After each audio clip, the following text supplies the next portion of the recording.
Hi everyone, Glama here. Don't mind my hair, I just got out of the shower. It's still damp, but I just wanted to come and show you my makeup look for today. I thought I would experiment a little bit.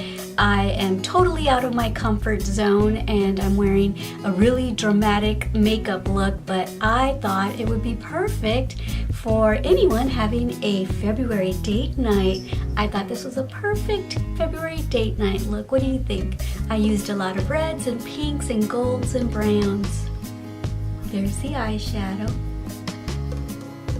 I love how the lips came out. How about you? What do you think? I'm not used to this, but I think it came out pretty good for usually not being very bold and daring with my makeup look. So let me know what you think if you like it. If you think this is a look that you want to try out, let me know and I can try to recreate it for you. And no, I'm not naked. I have a towel around me. Just for any of y'all that might think that I am, I'm not.